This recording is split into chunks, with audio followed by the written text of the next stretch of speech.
Muy buenas viejones, bienvenidos a mi canal. ¿Merece la pena el remake de Resident Evil 2? Bueno, mejor veis el vídeo y luego hablamos en los comentarios. Venga, vamos para allá.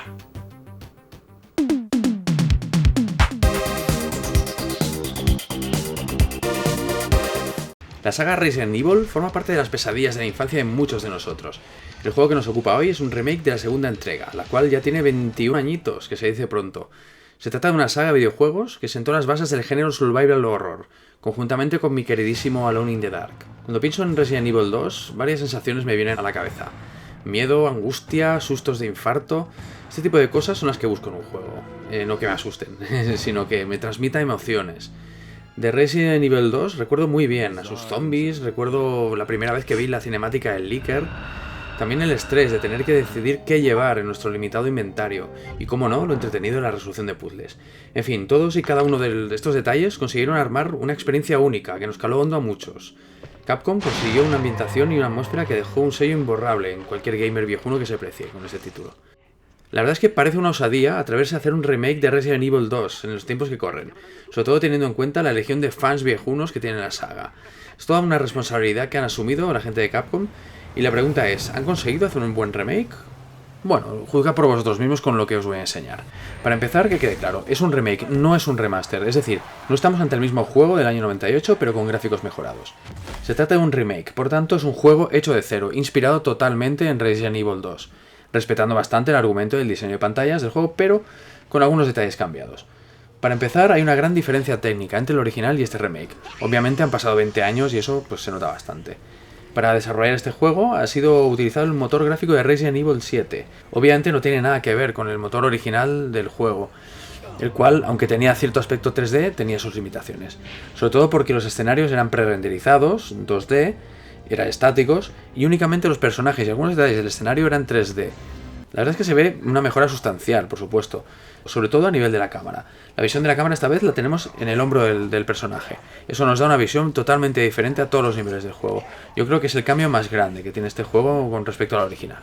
La versión que os estoy enseñando es la de PC, y a nivel gráfico es brutal, es impresionante. Puede jugar a 60 frames y va suave y muy fluido.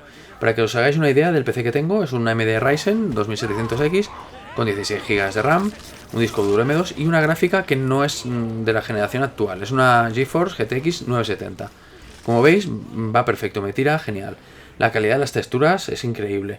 La verdad es que no he tenido la oportunidad de probar versiones de este juego en PlayStation 4 y Xbox One, pero según comentan, en consola, sobre todo en PlayStation 4, en algunos breves momentos se notan algunas caídas de frames. Pero bueno, no es nada grave. También parecen haber algunas imperfecciones en los reflejos de las texturas de algunos objetos. Pero bueno, a ver, estos pequeños defectos no tendrían que hacer sombra a un título como el que estamos viendo hoy. Hay cosas que me han llamado la atención gráficamente, como por ejemplo el modelado de las personas. Es hiperrealista, es una pasada. Complementado con la animación, con cómo se mueven. La verdad es que a ratos parecen personas de verdad. Me parece realmente soberbio. Y qué decir de los detalles del pelo. Fijaros en el movimiento del pelo de uno de los protagonistas. O por ejemplo en la barba de este hombre. Vamos, de verdad, es que es una auténtica pasada. Uno de los aspectos donde se han lucido más es en todos los detalles gore que han añadido al juego. Lo han potenciado muchísimo, muchísimo más que en el juego original este aspecto. Se han recreado de una manera enfermiza en los detalles de cómo están creados los zombies y más enemigos que salen en el juego. Y lo que más me llama la atención son los desgarros y mutilaciones que te producen algunos enemigos. Llegan a ser súper sanguinarios y gore en algunos momentos. También hay que mencionar que cuando disparamos a los zombies podemos recrearnos en ver cómo impactan los proyectiles en su cuerpo. Es muy realista. Además, en función de qué parte del cuerpo impacten las balas, pues se producen diferentes efectos. Para los viejones más amantes de lo sangriento y gore, yo creo que os encantará. La verdad es que este no es el juego que jugamos en el año 98. Han cambiado cosas en muchos aspectos. Por ejemplo, podemos ver como la comisaría de Raccoon City parece ser que hayan pasado un equipo de arquitectos y un diseñador de interiores. La han remodelado y cambiado de lugar, pues cosas como por ejemplo la estatua, el mostrador de recepción, etc. Esto es solo un ejemplo de las estancias que han cambiado en el juego, aunque por otra parte han dejado intactas muchas de las habitaciones que nos encontraremos. A un nivel de detalle, vamos, brutal, como incluso los objetos que hay encima de las mesas. Si sois muy nostálgicos del juego original, puede llegar a molestaros los cambios, aunque a mi juicio están bien estudiados y mejoran tanto la coherencia argumental como las pantallas.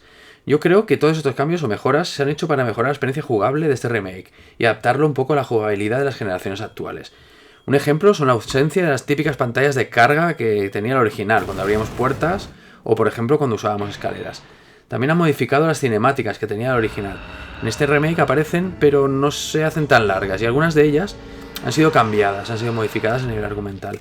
Yo creo que esto consigue que el juego fluya más y no nos den ganas de saltar los trozos del juego en los cuales hay diálogos o cinemáticas. La música es una de las cosas que más me gustaba de la versión original. En este caso ha sufrido, por supuesto, un gran cambio. Pasa más desapercibida, pero los que compréis la edición deluxe del juego, que vale 10 euros más, tenéis la opción de poder escuchar la música original del juego viejuno. Aquí me han cazado por nostalgia y la he comprado. Esta edición lleva alguna cosita más, como por ejemplo skins para los personajes y una peculiaridad. Si le pones los trajes Noir que hay disponibles, puedes jugar al juego en blanco y negro. Es original, ¿no? O sea, a mí al menos me lo ha parecido. Un tema que me ha encantado es a nivel de sonido, la inclusión del sonido binaural. Es una manera de registrar el sonido que nos hace que se nos transmita la sensación de estar en el lugar donde transcurre la acción. Encuentro que para un juego survival horror como este es algo que produce una sensación de inmersión brutal. Podemos escuchar cómo se acercan nuestros amiguitos zombies antes de que nos ataquen, los pasos de Mr. X deambulando por el juego, o cualquier otro sonidito que nos haga saltar de la silla y agarrarnos a la lámpara. Por supuesto, altamente recomendable el uso de auriculares. El juego ha mejorado muchísimo en jugabilidad. A nivel de control no se puede comparar con el original. Como dice el colega Koyuki, en el original nos movíamos como un tanque y teníamos momentos al más puro estilo chiquito de la calzada. En el remake, el control del personaje es preciso y genial.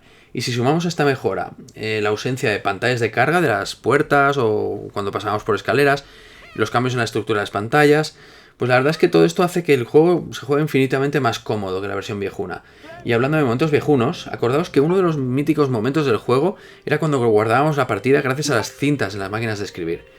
En el modo de dificultad normal podremos guardar siempre que veamos una máquina de escribir, y antes de ciertos momentos importantes se activará el autoguardado.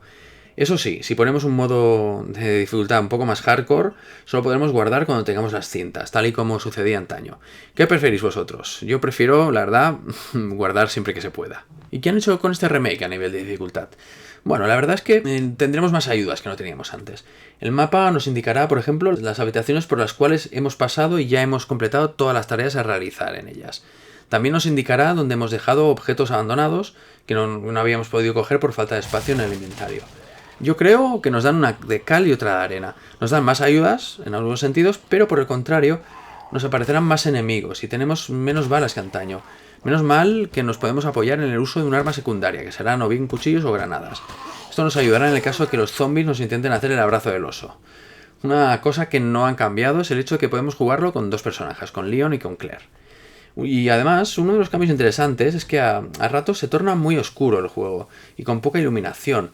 Y aquí entra el uso de la linterna. Con esto incrementará nuestra sensación de tensión y no saber qué se nos va a echar encima en cualquier momento. ¿Qué os está pareciendo todos estos cambios?